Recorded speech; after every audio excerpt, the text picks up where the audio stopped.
Amigos, continuamos en nuestro espacio de entrevistas y en este momento damos la bienvenida al señor ministro de la Amazonía, Carlos Viteri. Vamos a hablar sobre el tema de la transportación aérea, tanto de emergencias médicas como también económico, que beneficia a las poblaciones de este sector. Señor ministro, buenos días, bienvenido, gracias por acompañarnos en nuestros estudios.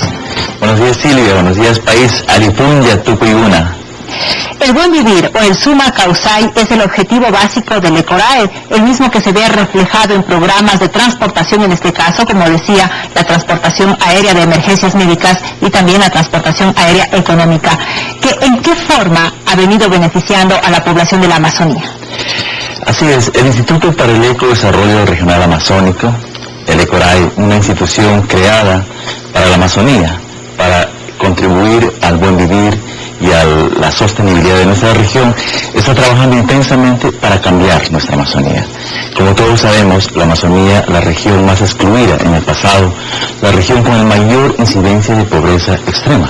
De tal manera que estamos hablando de una región que, no obstante su enorme importancia nacional y global, ya desde la perspectiva ambiental, desde la perspectiva económica, social y cultural, siempre fue marginal, siempre fue excluida y discriminada en términos territoriales y pues socioculturales y económicos en toda nuestra historia pasada, en los anteriores gobiernos.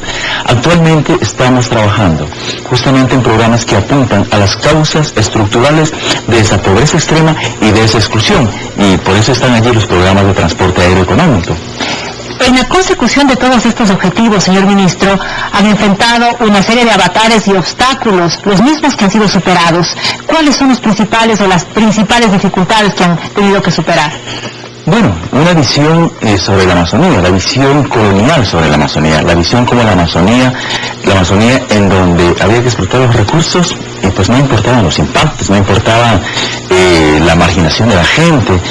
Hemos cambiado conceptualmente esa visión de la Amazonía. La Amazonía actualmente es la prioridad para la agenda del gobierno de la Revolución Ciudadana, pero igualmente un obstáculo de la institucionalidad. En la Amazonía estamos hablando de una virtual ausencia del Estado en el pasado. En la Revolución Ciudadana, la Amazonía es parte de la planificación. De hecho, el Plan del Buen Vivir pone a la Amazonía en la prioridad de la agenda del gobierno nacional, pero al mismo tiempo se orienta con programas que no existían anteriormente, no existían.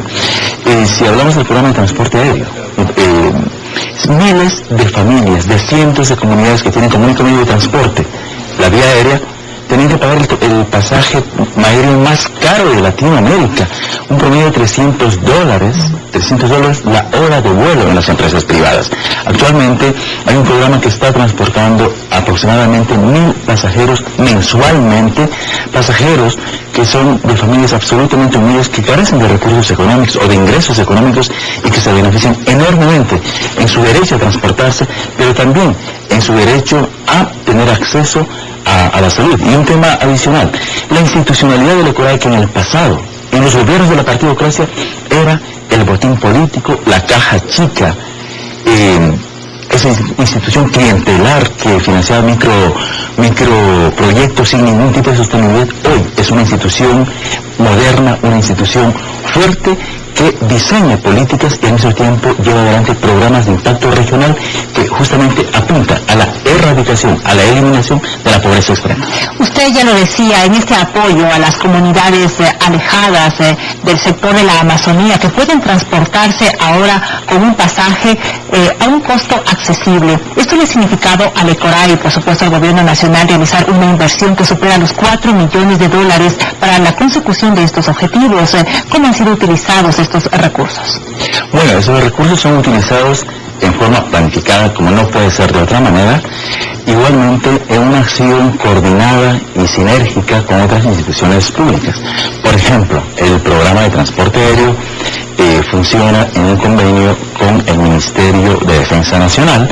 Nosotros colocamos los recursos para todo lo que es la operación, combustibles, accesorios, etc. Y nuestras Fuerzas Armadas operan los vuelos. Adicionalmente, estos recursos redundan en beneficio del mejoramiento de este programa. Las comunidades y las familias pagan alrededor de $15. Las mujeres embarazadas, los niños y la tercera edad pagan el 50% de aquello. Y en ese tiempo los operadores de la salud pública tienen transporte gratuito. Esta consideración se va a ampliar a otros operadores que ofrecen servicios básicos en la Amazonía. De tal manera que lo hacemos en forma coordinada y lo hacemos en forma planificada. Pero adicionalmente a este componente viene un componente de mejoramiento de las pistas. En la Amazonía existen alrededor de 300 pistas comunitarias. Y en ese punto, en el transporte aéreo económico, usted refería que al momento se sirve alrededor de 1,000 pasajeros mensualmente. ¿Utilizando qué tipo de rutas? Bien, son 8 rutas que actualmente está operando este programa a través de los aviones Twin Otter de las Fuerzas Armadas, y están 4 rutas en Morona, Santiago, y 4 rutas en la provincia de Pastaza. Rutas que tienen un promedio de vuelo de alrededor de 45 minutos. Es decir, estamos hablando de comunidades absolutamente distantes, como por ejemplo en Pastaza, Lorocasi, que está cerca de la frontera, o en Morona, Santiago, Huampu, comunidad Achuar, ¿no? Una cabecera parroquial del cual dependen muchas otras comunidades. Estamos hablando de un servicio que anteriormente no existía. Imaginémonos a personas de escasísimos recursos. No nos olvidemos que en nuestra Amazonía la población considerada entre los pobres y pobres extremos, estamos hablando de enorme vulnerabilidad, son la mayor parte nacionalidades para quienes el Estado era ausente en servicios básicos. Hoy pueden tener servicios básicos en el tema de transporte, educación. Estamos construyendo como gobierno, a través del Ministerio de Educación, un número importantísimo de unidades educativas del milenio. Igualmente los centros de salud, la atención a la salud está mejorándose en una forma sustantiva. Pues los centros de salud, como todos conocemos en la Amazonía, todas las capitales de las ciudades, todos los cantones son lugares donde se construyen hospitales de primer nivel. Ahora conocemos que aproximadamente el 24% de la población con desnutrición se encuentra ubicadas en zonas alejadas de la Amazonía, de allí que la transportación aérea de emergencias médicas ha cumplido un gran papel en este tema. Así es, tenemos el programa de transporte de evacuaciones médicas, que aparte de estas evacuaciones de urgencia, también transporta los equipos básicos de salud. ¿Qué son los equipos básicos de salud? Son las brigadas médicas, que está compuesto por un médico o una médica, un odontólogo, un auxiliar y un enfermero o enfermera. Entonces, estos equipos, en 2 años, 2 meses que funciona este programa, se han trasladado en un número de 2.500 aproximadamente equipos que han ido visitando sistemáticamente las comunidades y que están recorriendo comunidad tras comunidad ofreciendo toda la atención médica que se requiere. Eso no existía antes, Silvia. No existía. El derecho a la salud de miles de familias de nuestra Amazonía era negado por ese viejo Estado que nos heredó tanta injusticia. Lo estamos cambiando y lo vamos a cambiar en el corto y máximo y mediano plazo. La Amazonía tiene que llegar a ser la región del buen vivir. Señor ministro, ¿usted puede precisar cuáles son las poblaciones que se han beneficiado con la transportación aérea de emergencias médicas? Estamos hablando específicamente de qué comunidades. Bueno, estamos hablando de comunidades donde que mayormente existe la dependencia del transporte aéreo. Estas comunidades se encuentran fundamentalmente entre Morona, Santiago y Zamora y Pastaza, ¿ya? En estas comunidades ahí existen alrededor de 219 comunidades con pistas donde se opera con mucha frecuencia, ¿ya? Eso nos da a entender de que el único medio de transporte y la posibilidad de tener acceso a servicios son estas 219 comunidades. De tal manera que las emergencias médicas fundamentalmente han servido y con mayor frecuencia a estas comunidades. Las emergencias médicas en la Amazonía sería preferible que no existieran. Sin embargo, un accidente es algo impredecible y situaciones de complicaciones en los partos o accidente, una fractura o una mordedura de serpiente, en fin, ese tipo de cosas se dan y la gente tiene necesidad de salir. Hemos transportado en lo que va de este año alrededor de 150 casos de emergencias médicas. Estamos hablando de 150 comunidades de donde han sido transportados los enfermos con algún pariente. Señor ministro, usted como ministro de la Amazonía y como secretario ejecutivo del ECORAE, pues ha emprendido una gran reestructuración institucional, una tarea que no ha sido fácil y todavía quedan muchos retos por cumplir. Así es, el Instituto para el Ecodesarrollo Regional Amazónico fue creado en 1992. Fue administrado desde Quito y fue creado con esa concepción de que la Amazonía había que pensarse desde la centralidad, de que la Amazonía había que pensarse desde los especialistas, entre comillas, que estaban en la capital, quienes supuestamente tenían la receta de qué es lo que había que hacer en la Amazonía. Es decir, la participación ciudadana, los actores amazónicos no contaban. De tal manera que esta institucionalidad burocrática realmente ha tenido casi ninguna incidencia en el pasado en la vida de la Amazonía. De tal manera que había que hacer toda una depuración y afortunadamente en el gobierno de la Revolución Ciudadana, en la política de optimización del talento humano, eso ha significado hacer un cambio generacional del equipo humano que trabaja en el ECORAE, igualmente definir claramente los roles.